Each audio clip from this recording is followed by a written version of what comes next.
ሰላም የቻናሌ ቤተሰቦች እንደምን ቆያችሁኝ? ዛሬም እንደተለመደው ተወዳጁን መንታ መንገድ ድራማን ይዤላችሁ መጥቻለሁ። ለቻናሉ አዲስ ከሆናችሁ አሁኑኑ ሰብስክራይብ በማድረግ እንዲሁም የደወል ምልክቷን በመጫን መንታ መንገድንና ሌሎች የምለቃቸውን ፊልሞች ያለ መቆራረጥ መከታተል ትችላላችሁ። አብራችሁኝ ቆዩ።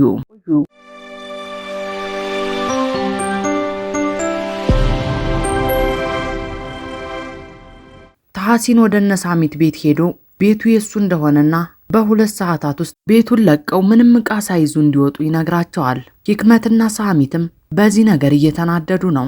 የዚህን ጊዜም ቤት ውስጥ ከፍተኛ ጩኸት ይሰማል። ሂክመትና ሳሚት ወደ ውስጥ ይሮጣሉ። የጮኸችውም ቱርካን ነበረች። ኤስማ ይሳት እንደማይወዳት ካወቀች በኋላ ራሷ ላይ ጉዳት አድርሳለች። ኤስማ ባክሽን ንቂ።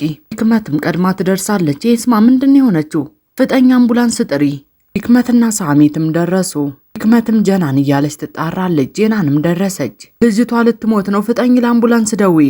ኤስማ ራስሽ ላይ ምንድነው ያደረግሽው? ኤስማ ለአምቡላንስ ደውዪ እያልኩሽ እኮ ነው እያለችም ኒሃይት ትጮህባታለች። በሌላ በኩል ሜሊክ ስለታመመች ጽንሱ ላይ ጉዳት ይደርሳል ብላ ደናግጣ እየተጨነቀች ነው። ተረጋጊ፣ ደርሰናል። ሻአንም ከመኪና ውስጥ ተሸክሞ ያወጣታል። ልጄ ምንም አይሆንም፣ ተረጋጊ ባክሽ፣ ተረጋጊ። በጣም ፈርቻለሁ ዶክተር፣ ልጄ ምንም አይሆንም አይደል? ተረጋጊ፣ ምንም አይሆንም። አቶ ቻን እዛ አልጋ ላይ ያስተኛት። ቻን ልጄ ምንም አይሆንም አይደል? ተረጋጊ ባክሽን፣ ምንም አይሆንም። በሌላ በኩል ይስማ አምቡላንስ መጥቶ ወደ ሆስፒታል እየተወሰደች ነው። ታሐሲንም አምቡላንሱ ከሄደ በኋላ ለሳሚት ይነግረዋል። ለይስማ ብዬ ለዛሬ ትቼዋለሁ፣ ነገር ግን በደንብ አድርገህ አስታውስ፣ ይሄ መኖሪያ ቤት የኔ ነው። በምፈልገው ጊዜ መጥቼ ቤቱን እረከብሃለሁ። አመሰግናለሁ ባልደረቦቼ፣ መሄድ እንችላለን። ሌላ በኩል የሜሊክ ጽንስ በአልትራሳውንድ እየታየ ነው። ሜሊክም ቻንም ውጤቱን ለማወቅ ተጨንቀው እየጠበቁ ነው። አንም ይጠይቃታል። ዶክተር ምንም እየተናገርሽ አይደለም፣ ጽንሱ ላይ ምንም አልተፈጠረም አይደል? ልጄ ላይ የሆነ ነገር ሆኗል መሰለኝ ቻን። ምንም አትጨነቂ፣ ልጁ ደህና ነው። ፈጣሪ ይመስገን። ታዲያ ለምንድን ነው እንደዚህ የተፈጠረው? አንዳንዴ የደም መፍሰሶች ሊያጋጥሙ ይችላሉ አቶ ቻን፣ ነገር ግን ብዙዎቹ ጉዳት አያስከትሉም። ንገሩኝ እስኪ የልጃችሁን ጾታ ማወቅ ትፈልጋላችሁ? ከፈለግን አሁን ማወቅ እንችላለን እንዴ ዶክተር? ሜሊክ አንቺ ማወቅ ትፈልጊያለሽ? አንተ ትፈልጋለህ? እኔ አልፈልግም። አንተ ማወቅ ከፈለክ ግን እንችላለን። እኔም አልፈልግም። እንደፈለጋችሁ። ቻን የልብ ምቱንስ ማዳመጥ አትፈልግም? ማዳመጥ ይቻላል እንዴ? አዎ ይቻላል። ከዚህ በፊት ሰምተው አታውቅም? አላውቅም። አሁን ማዳመጥ ትችላለህ እያለችም የልብ ምቱን ስታስጀምርለት ቻን ስሜታዊ ይሆናል። የደስታ ለቅሶም ማልቀስ ጀመረ። በሌላ በኩል ኖህና ሴቤ ላይ ያ ሁሉ ነገር ካለፈ በኋላ ተታርቀው በፍቅር እያወሩ እየሄዱ ነው። የቻን ጓደኛ ናዚምንም ታገኘዋለች። ናዚም እያለችም ሴቤ ላይ ወደ ናዚም ትጠጋለች። ሰላም፣ ስልኬን እያየሁኝ ስለነበር አላየሁሽም። ደህና ትመስያለሽ? አዎ ደህና ነኝ። ኖህም ከነሱ ራቅ ብሎ ጥሩ ያልሆነ ስሜት ውስጥ ይገባል። ልደውልልህ ፈልጌ ነበረ። ማለቴ ስለ ፍቺው ጉዳይ ወረቀቶቹ አልደረሱኝም። ጠበቃሽ አልሰጠሽም እንዴ? አልሰጠኝም። በእርግጥ በአስቸኳይ የምትፈልጊው ከሆነ ማፋጠን እንችላለን። ኖህም ሴቤ ላይን ናዚም አጠገብ ይስማታል። ሌላ የምትፈልጊው ነገር ካለ መደወል ትችያለሽ። አመሰግናለሁ። መልካም ጊዜ ይሁንላችሁ ብሎ ናዚም ከሄደ በኋላም ሁለቱ ተቃቅፈው ዞር እያለ ይመለከታቸዋል። ለምን ሰላም አላልከውም ኖህ? ብየው ነበር፣ ነገር ግን አልሰማሁህም። በልቤ ነው ያልኩት። ናዚምን ዞር ብሎ ተመልክቶም ኖህ ይናገራል። ይኸውልሽ ሴቤ ላይ እኔ ቀናለሁ በቃ፣ ነገር ግን እሱ ጥሩ ሰው ነው ብዬ አስባለሁ። ጥሩ ሰው ነው ብለሽ ታስቢያለሽ? አዎ። እየተቀላለዱም መጓዛቸውን ቀጠሉ። በሌላ በኩል ኒሃይትና ቡኒያሚን ወደ ሆስፒታል እየሄዱ ነው። ወይዘሮ ኒሃይት ለምንድን ነው ወደ ሆስፒታል የምትሄጁ? አንቺ እኮ ቤት መሆን ነበረብሽ፣ ብርድ እኮ ነው። ነገር ግን ያች ልጅ ማንም የላትም፣ ብቻዋን እንድትሆን አልፈልግም። እመቤት ንገሪኝ እስኪ፣ ይቺ ኤስማ ምን አጋጥሟት ነው ራሷ ላይ ጉዳት ያደረሰችው? ማለቴ ትንሽ ልጅ ነች፣ ለምንድን ነው እንደዚህ ያደረገች? እኔ አላውቅም ቡኒያሚን። ምናልባት ይቺ ትንሽ ልጅ መንፈስ ጭንቀት ይዟት ሊሆን ይችላል። ምናልባት ደብዳቤ ምናምን ጽፋ ሊሆን ይችላል። ምንም አላውቅም። ኒሃይትም የኤስማን ደብዳቤ ቡኒያሚን ሳያያት በደንብ አስተካክላ ታስቀምጣለች። ነጀናንም ኤስማን ይዘዋት ሆስፒታል ደረሱ። ኤስማ ትሰሚኛለሽ? ኤስማ ደህና ነሽ? እኔ እዚህ ነኝ ያለሁት ኤስማ። በሌላ በኩል ቺሃን ሜሊክን ወደ ስራ ቦታዋ ደረሳት። እባክሽን ወደ ቤት ላደርስሽ። ምንም ችግር የለውም፣ ብዙ አይደክመኝም። እዚህ ብሆን ነው የሚሻለኝ። እሺ በቃ መልካም ቀን ይሁንልሽ። ሜሊክ እንደሄደችም ናዚም ይደውልለታል። ሰላም ወንድሜ፣ እንዴት ነህ ቺሃን? ደህና ነኝ እኔ። አጎቴ ሳሚት ደህና ነው? ደህና ነው። ቀዶ ሕክምናውን በተሳካ ሁኔታ አልቋል። በጣም ጥሩ ነገር ነው ቺሃን። ነገር ግን አንድ ነገር ልጠይቅህ። ጠይቀኝ። ያችን ሴቤ ላይንና ኖህን አንድ ላይ ያየኋቸው። መጥፎ ነገር ተፈጠረ እንዴ? ምንም አልተፈጠረም። እናም ላወራህ የፈለኩት ስለ ኖህ አይደለም፣ ስለ ሴቤ ላይ ነው። መለከታት ደስተኛ ነበረች። አባቷ ከዚህ ዓለም በሞት መለየቱን ታውቃለች። ስለዚህ ጉዳይ እስካሁን አላወቀችም ወንድሜ። ማለቴ የአባቴ ቀዶ ሕክምና የቡኒያሚን ጉዳይ ብዙ ነገሮች ነበሩብኝ። ለማንኛውም ይሄንን ነገር አሁን መፍታት አለብኝ። ቻሃንም ወደ ሆቴሉ በገባ ጊዜ ሰራተኞች እያወሩ ያገኛቸዋል። ምን እየተካሄደ ነው? አላወቅም እንዴ አቶ ቻሃን? ስለምኑ ነው ማውቀው? አቶ ታሐሲን እኮ የሆቴሉን ስም ቀይሮታል። ቻሃንም በነገሩ ግራ ተጋብቶ ወደ ውጭ ወጥቶ የሆቴሉን ስም ይመለከታል። ይሄ ደግሞ ምን ማለት ነው? ሩህም ቦታው ላይ ደረሰ። ምን ተፈጠረ? ይሄንን ነገር አልወደድከውም መሰለኝ። ጥያቄው የመውደዴና ያለመውደዴ ጉዳይ አይደለም። እኛ አጋሮች ነን። ስለዚህ ውሳኔ በሚወስንበት ጊዜ ሁሉ መማከር አለብን። አጋሮች ነን እና ደግሞ እናንተን መጠየቅ አለብን አይደለ? በትክክል እኛንም መጠየቅ አለባችሁ። እርስ በርሳችን በእርግጥ አንዋደድም። ያደረጋችሁት ነገር ጥሩ አይደለም። ይህ አይነቱ ውሳኔ ጥሩ ነገር የማያመጣላችሁም። ለማንኛውም ታሐሲን ወንድሜ እንደዚህ ነበር የፈለገው። ጭንቅላቴ እንደዚህ ማድረግ ነው የሚፈልገው አለና አደረገው። ውይ ቻሃን፣ የመኖሪያ ቤቱን ደግሞ አላየኸውም መሰለኝ። የትኛውም መኖሪያ ቤት? እንደሚመስለኝ ከሆነ የሻንሻላይን መኖሪያ ቤት ነው። ለፈጣሪ ብለህ ሄደ ማየት ያለብህ ይመስለኛል። ቻሃንም በንዴት ወደ መኪናው ገብቶ ሄደ።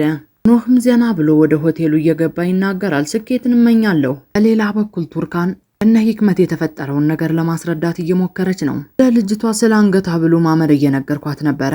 ነገር ግን የአንገት ሐብሉን ሳሳያት ፊቷ ላይ ጥሩ ነገር አይነበብባትም ነበር። ማለቴ ያንን የአንገት ሐብል ያገኘሁት ክፍሉን ለማጽዳት ወደ አቶ ይሳት ክፍል በገባሁበት ጊዜ ነበር። ቆሻሻው ውስጥ ቆሻሻ ለማውጣት ስሞክር የአንገት ሐብሉን ውስጡ አገኘሁት። ምንድነው ዳርዳር የምትይው? መናገር የፈለግሽውን ነገር ተናገሪ ብዬሻለሁ። ሌላ በኩል ቻሃን በንዴት ቤት ደረሰ። ታሐሲንም የሻንሻላይን መኖሪያ ቤት የሚለውን ጽሑፍ መሬት ላይ ጥሮ የራሱን መጠሪያ አድርጓል። በንዴትም ወደ ውስጥ ይገባል። ህክመትም ትጠይቃታለች። ተናገሪ፣ ምንድነው የተፈጠረው? ግማሹ እሱ ጋር ግማሹ እሷ ጋር ማለት ምን ማለት ነው? ማለት ይሄ ስማ አቶ ይሳት ምክንያት ነው ራሷ ላይ ጉዳት ያደረሰችው። ቻሃንም ቤት በደረሰ ጊዜ ይህንን ንግግሯን ሰማ። ሳሚትም ይናገራል። ኤስማ፣ የእውነት ካፍሽ የሚወጣውን ነገር ታውቂዋለሽ? ቻሃንም ይጠይቃል። ምን እየሆነ ነው? ኤስማ ራሷን ለማጥፋት ሙከራ አደረገች? አቶ ቻሃን፣ ኤስማ መድኃኒት ጠጥታለች።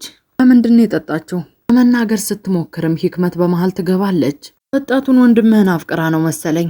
ምን እያልሽ ነው ቱርካን? ስለ ኤስማና ስለ ይሳት ነው ማወራህ። እሷ እሱን በጣም ተወደው ነበረ እና እሱም ማያፈቅራት ከሆነ ራሷን ማጥፋት አለባት እንዴ? በእርግጠኝነት ሌላ የተፈጠረ ነገር ቢኖር ነው። ምን ሊሆን ይችላል አቶ ቻሃን?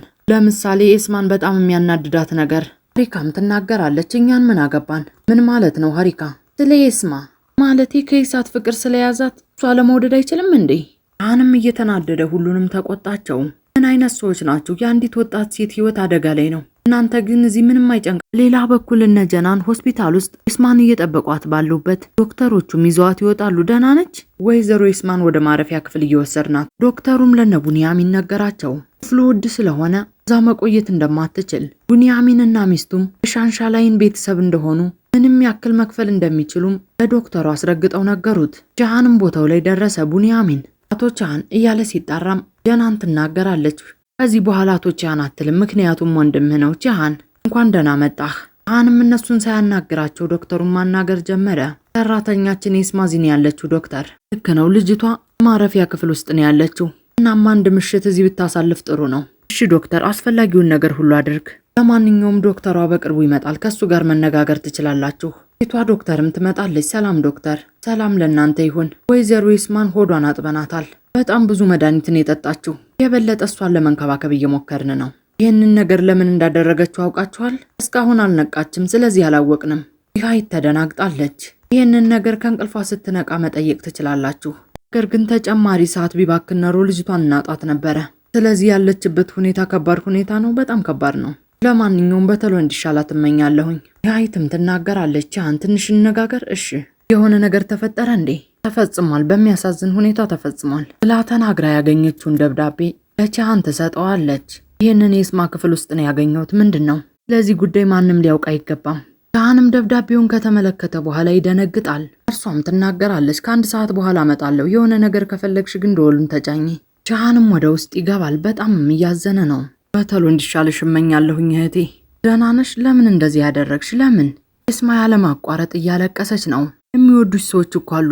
ንገሪኝ ኤስማ፣ ይህንን ነገር ማወቅ አለብኝ። ለምን አደረግሽው? በይሳት ምክንያት ነው አይደል? እሷ አበሳጭቶሽ ነው አይደል? ንዴቷ እየጨመረም ድምጿን ከፍ አድርጋ ታለቅሳለች። ምን አይነት ችግር ውስጥ እንዳለሽ በፍጥነት ንገሪኝ እህቴ። እኔ ብቻዬን ያለሁኝ። ምንም ነገር ቢፈጠር አልተውሽም፣ እረዳሻለሁኝ። ኢስማም የዚህን ጊዜ እጇን ሆዷ ላይ ትጭናለች። ጃሃን ይህንን በተመለከተ ጊዜ በጣም ያዝናል። እህቴ ኢስማ ነፍሰ ጡር ነሽ? በሌላ በኩል ኢሳት ከሌላ ሴት ጋር መጠጥ እየጠጣ ነው። ናፍቄሽ ነበረ፣ በእውነት ናፍቀኸኝ ነበር። ለምንድን ነው ታዲያ ለረጅም ጊዜ ያልተገናኘ ነው? እሱን እኔም ልጠይቅህ ነበር አቶ ኢሳት። ለማንኛውም አሁን መሄድ እንችላለን። ወዴት ነው የምንሄደው? ብዙ አማራጭ ሆቴሎች አሉን፣ መምረጥ ትችያለሽ። የኛ ሆቴል አለ፣ ወደ ሌላ ሆቴል መሄድ እንችላለን። ሜሱትም ኢሳት ያለበት ቦታ ደረሰ። ከሴቷ ጋር ባየው ጊዜም እየተናደደ ኢሳት እያለ ይጠራዋል። ሜሱት ንገረኝ፣ ሜሱት ኢሳት ብለን የጠራኸኝ እኔ የወታደር ጓደኛህ ነኝ እንዴ? ወንድሜ ወይም ደግሞ ጌታዬ ብለን የምትጠራኝ? ልቀቀኝ ባክህ፣ አንተ ነው ያደረግከው እያለም ኢሳትን ሜሱት መደብደብ ይጀምራል። ምን እንደተፈጠረ ንገረኝ ባክህ፣ ደንበኞችን እየረበሽክብን ነው ጌታዬ። ኢሳት ጋር የነበረችው ሴትም እቃዋን ጠቅልላ ትሄዳለች። ኢሳትም ህፃኑን አረጋግቶ ስለ ኢስማ ከሰማ በኋላ ከሆቴሉ በሚወጣበት ጊዜ ራሱን እየሳተ ይወድቃል። ሆቴሉ ውስጥ የነበረው ሰው በሙሉ ወደ ኢሳት ይጠጋል። በሌላ በኩል ጃሃን ከሰማው ነገር በኋላ የሚያደርገው ነገር ግራ ገብቶታል። ኢስማም እያለቀሰች ነው። እሺ በቃ አታልቅሽ፣ ሁሉም ነገር ያልፋል። ኢስማም ትናገራለች። ወደድኩት፣ እድሉን ባላገኝ እንኳን ወድጀዋለሁኝ። አንዳንዴ እዚህ መኖሪያ ቤት ውስጥ ሰራተኛ ባልሆን ኖሮ ብዬ እመኛለሁ። ከዕለታት በአንድ ቀን ግን ያልጠበቅኩት ነገር በድንገት ተከሰተ። እሱም እኔን ተመለከተኝ። እኔን እያየኝም ፈገግ አለ። በጣም ቆንጆ ነገሮችንም ነገረኝ። እንደዚህ አይነት ቃላቶች ከማንም ሰምቼ አላውቅም። የዛን ጊዜም ልቤ በፍጥነት መታ። ኢስማም የተፈጠረውን ነገር ወደ ኋላ ታስታውሳለች። ኢሳትን እየተከተለችውም ትናገራለች። ኢሳት አንድ ነገር ልነግርህ እፈልጋለሁ። ምንድነው የምትነግሪኝ ኢስማ? ነገር ግን አንተም በተመሳሳይ እንደዚህ አይነት ነገር ያለህ ይመስለኛል። ኢሳትም እየተሰላቸ እንድትነግረው ይናገራል። ኢስማ ስለ ደሞዝ ምናምን ከሆነ እኔ ስለዛ አይመለከተኝም። አይ እንደዛ አይደለም፣ ኢሳት ነፍሰ ጡር ነኝ። ኢሳትም እየሳቀ ይጠይቃታል። ምን እያልሽ ነው? ልጅ ሊኖረን ነው። ልጅ ልትወልጅልኝ ነው? በጣም የሚያስቅ ነገር እኮ ነው። ይሄንን ነገር ግን በደንብ አረጋግጠሻል? አይ እስካሁን ዶክተር ጋር አልሄድኩም። እንደዛ ከሆነ ገንዘብ ሰጥሻለሁኝ። ከዛ ወደ ዶክተር ጋር ሄደሽ የምታደርገውን ታደርጊያለሽ። ኢሳት ለምንድን ነው እንደዛ ማደርገው? ይሄ ልጅ እኮ የኔና ያንተ አካል ነው። ዋው ኢስማ የምትገርሚ ሴት ነሽ። ምን እያልክ ነው ኢሳት? እኔ እኮ በጣም አፈቅርሃለሁ። አንተም በተመሳሳይ ታፈቅረኛለህ። ሁልጊዜም ቢሆን እወድሻለሁ ትለኛለህ። ተመልከችኝ ኢስማ። ቆይ ምን አስበሽ ነው አንቺ ግን? እኔና አንቺ ተጋብተን አንቺ ለዚህ ቤት እመቤት መሆን ነው እንደምትፈልጊው? በጭራሽ እንደዛ ያለ ነገር የለም። ምን እየተናገርክ ነው? መጀመሪያ ግን እንጋባ ብለኸኝ ነበር። የውሸትክን ነው ማለት ነው? ኢስማ የእውነት ደደብ ነው እንደምመስልሽ? አሁን የምልሽን ታደርጊያለሽ። ይህንን ጽንስ ታስወርጀዋለሽ። ስለ ህፃኑ መወለድ ምናምን እርሽ በቃ።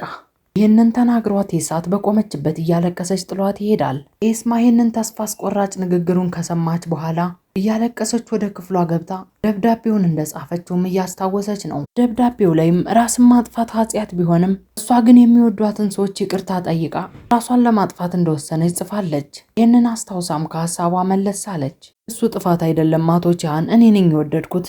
ያንቺ ጥፋት አይደለም ኢስማ፣ እሱን መውደድሽ ጥፋት አይደለም።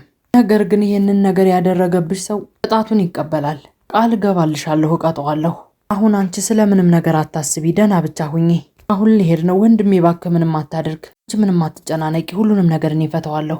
ለኔ ሀይትም የተፈጠረውን ነገር ሁሉ ነገራት። ምን ልበል ብለህ ነው? የልጅ ልጄ እኮ ነው። ነገር ግን ይችን ንጹህ ልጅ አታሏታል። እሱ አሁን እዚህ ቢኖር ኖሮ ጉሮሮውን ነበር ማንቀው። ቻህን እባክህ ተረጋጋ። ለአንተም ቢሆን ወንድምህ እኮ ነው። በሌላ በኩል ኢሳትም ሆስፒታል እየገባ ነው። እነ ቡኒያሚንም ዶክተሮቹ ሲሮሯጡ ይመለከታሉ። ማን ነው እያሉ በሚያዩበት ጊዜ ኢሳትን ተመለከቱት። ኢሳት ነው እንዴ? ጃሃንም በቆመበት ጊዜ ኢሳት አንጎሉ ደም እንደፈሰሰው እርሷ ስታወራ ይሰማል። ተደናግጦም ወደ ኢሳት ጋር ሁሉም ይሄዳሉ። ዶክተር ንገሪኝ እስኪ ወንድሜ እንዴት ነው? ጭንቅላቱን ስለመተው ለመተንፈስ ተቸግሯል። እናም ድንገተኛ ቀዶ ሕክምና ሊያደርግ ነው። ኒሃይትም ኢሳትን በተመለከተች ጊዜ ስቅስቅ ብላ ታለቅሳለች። ልጄ ምንድን የሆንክብኝ? ወይዘሮ ኒሃይት እባክሽ ተረጋጊ።